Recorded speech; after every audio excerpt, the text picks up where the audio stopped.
जब स्टार्टिंग में था मैं, तो थोड़ा डर लगता था। ये जो सवाल सही किया आपने, बता दूंगा आपको। मेरे से पूछा नहीं है किसी ने सवाल वैसे, लेकिन जी। आपको बताऊंगा। जब किसी भी गेम की स्टार्टिंग करते हैं तो लगता है कि यार ये बहुत बड़ा प्लेयर है। तो ऐसा होता था मेरे साथ में, कि लगता था कि यार ये तो फला प्लेयर खड़ा है, ये तो ओलंपिक मेडलिस्ट है, ये फला प्लेयर है। नमस्कार, मैं हूँ आपके साथ नावेद माजिद और आप देख रहे हैं डिजिटल मीडिया न्यूज़।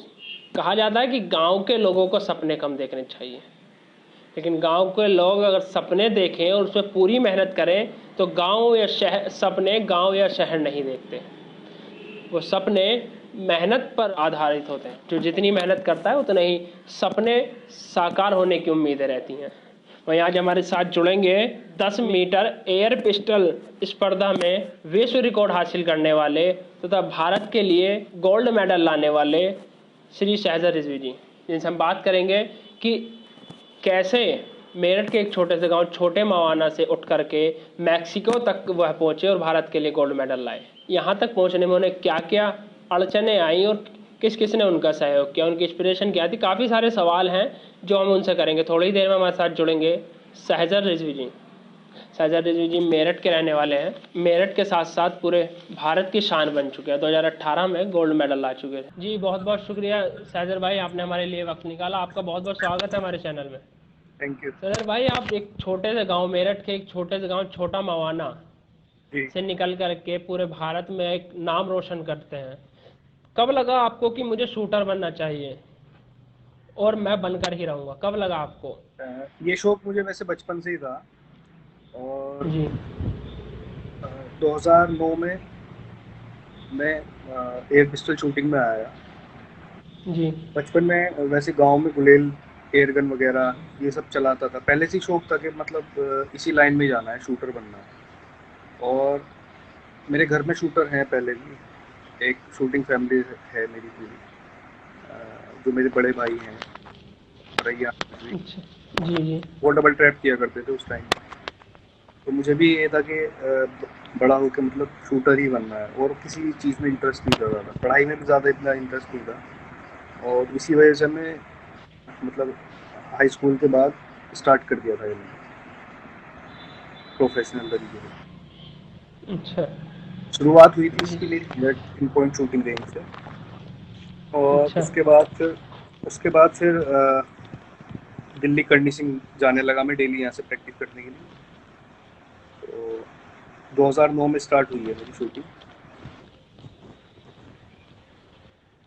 एक छोटे से गांव से इतना बड़ा नाम कमाना, जा करके देश के लिए, देश का बेटा बन जाना, देश के लिए शान बन जाना, तो यहाँ तक पहुँचने में आपको क्या क्या मुश्किल आई?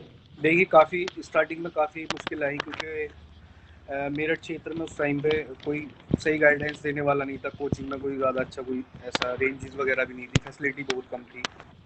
तो एक तो ये दिक्कत सामने आई, और दूसरा फाइनेंशियली, क्योंकि शूटिंग बहुत महंगा गेम है।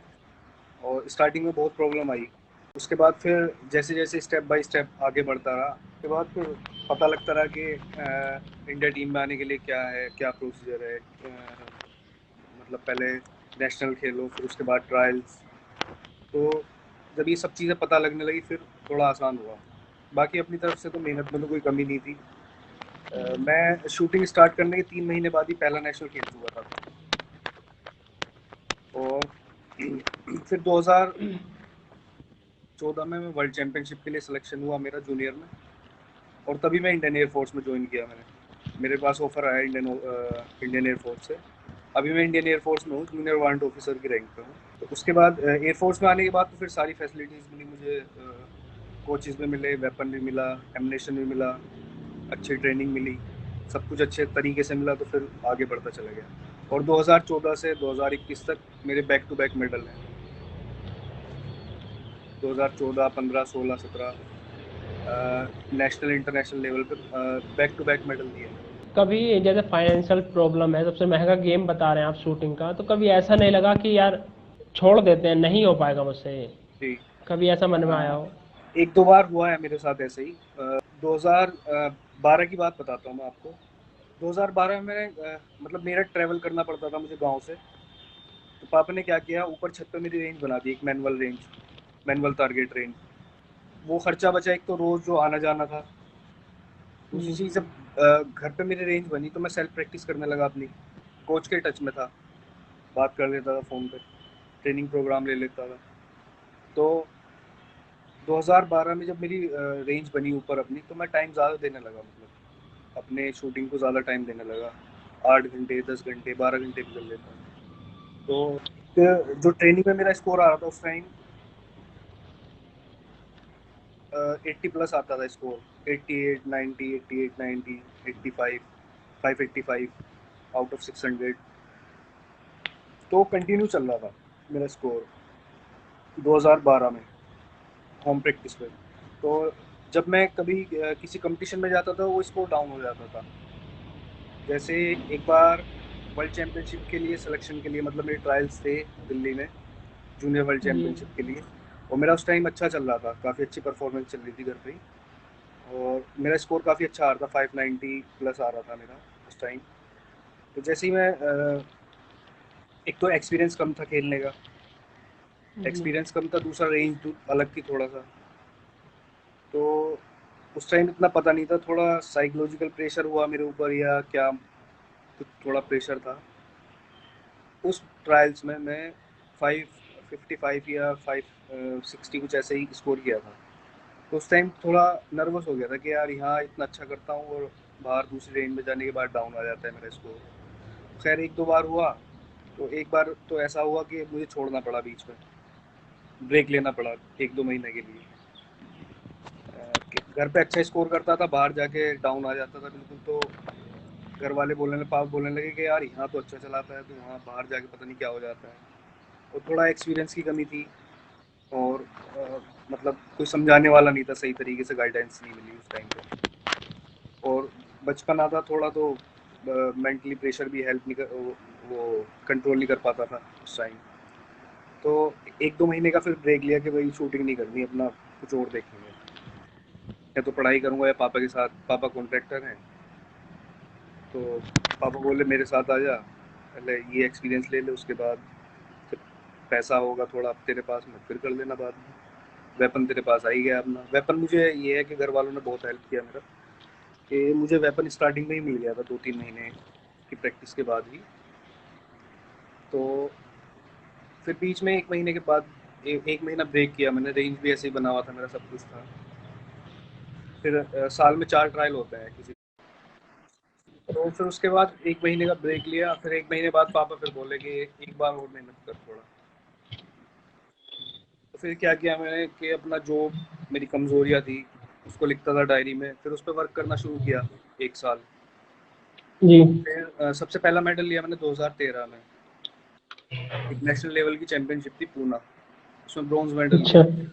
उसके बाद थोड़ा बूस्टअप मिला, थोड़ा फिर पापा ने भी बोला कि थोड़ा और मेहनत कर, अपना सब कुछ लगा इसमें, 100% दे अपना। इक्विपमेंट्स भी ला के रखे सब, मतलब पिस्टल, टारगेट, पैलेट्स, और भी जो ज़रूरी चीज़ें थी एक्सरसाइजेस की, वो भी मतलब अरेंज की मेरे पापा ने। तो उसके बाद फिर 2014 में मैं अपनी सेल्फ प्रैक्टिस से ही वर्ल्ड चैंपियनशिप के लिए सिलेक्शन हुआ मेरा। और उसी दौरान मेरा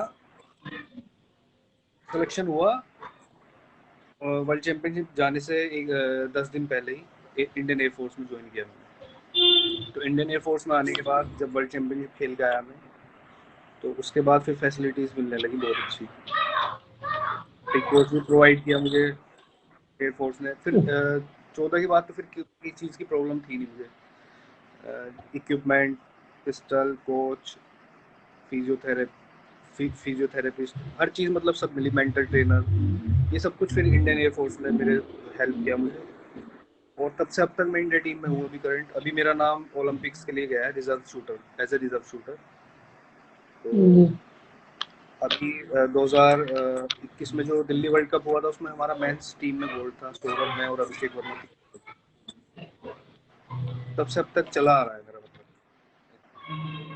हर किसी की एक इंस्पिरेशन होती है, जैसे हम पत्रकार हैं तो हमारी अलग इंस्पिरेशन है, डॉक्टर्स की अलग होती है। जी। तो आपकी इंस्पिरेशन कौन थी जिसको देख करके आप यहाँ तक पहुंचे हैं? अब मैक्सिको में थे, सभी देश के खिलाड़ी वहां पर मौजूद होते हैं, एक से एक खिलाड़ी जी। होता होगा। तो कभी ऐसा लगा हो आपको कि यार इसके आगे मैं नहीं टिक पाऊंगा, इसके आगे कैसे टिक पाऊंगा, कभी लगा आपको? देखिए, जब स्टार्टिंग में था मैं, तो थोड़ा डर लगता था। ये जो सवाल सही किया आपने, बता दूंगा आपको। मेरे से पूछा नहीं है किसी ने सवाल वैसे, लेकिन जी। आपको बताऊंगा।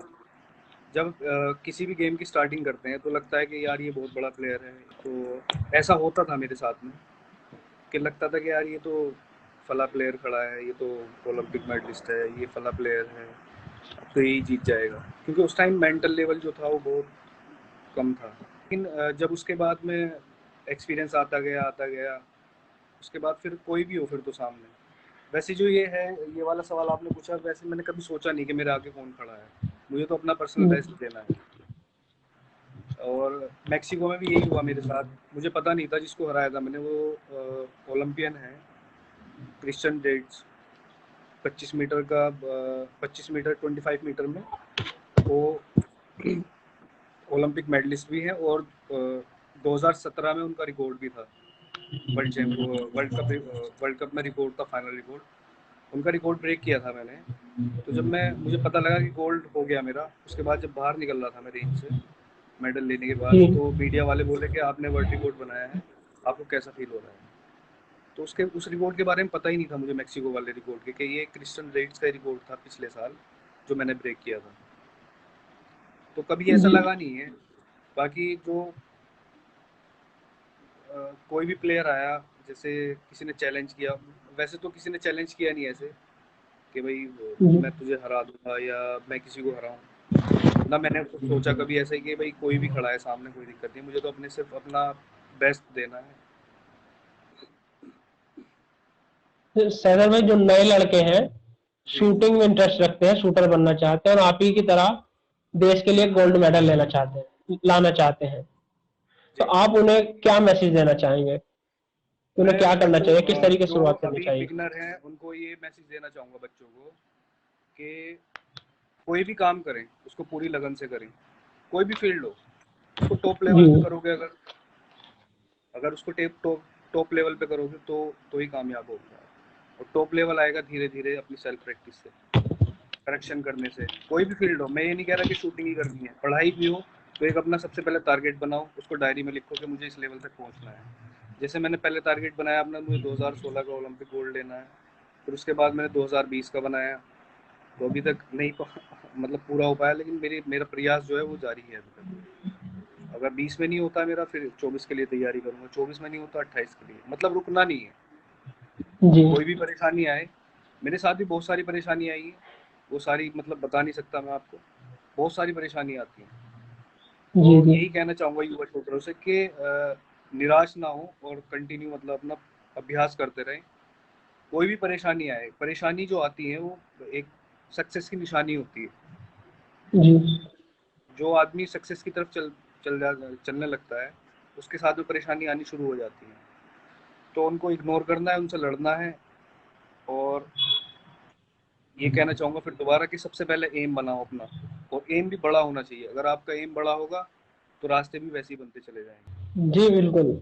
जैसा आपने कहा कि व्यक्ति को हिम्मत नहीं आनी चाहिए, अगर वह किसी भी फील्ड में काम कर रहा है तो पूरी लगन के साथ करना जी, चाहिए। इसमें और मेहनत करोगे, जितनी मेहनत करोगे आप उतना ऊंचाइयों पे जाओगे। जी। अगर ये है कि भाई टाइम पास करना है, तो फिर तो बहुत कुछ भी कर सकते हो आप। मतलब कहने का मतलब समझ रहे हो ना? कोई भी काम हो जी। उसको जी। टॉप लेवल पे करो। सबसे पहले अपना एम बनाओ कि मुझे इस लेवल पे पहुंचना है।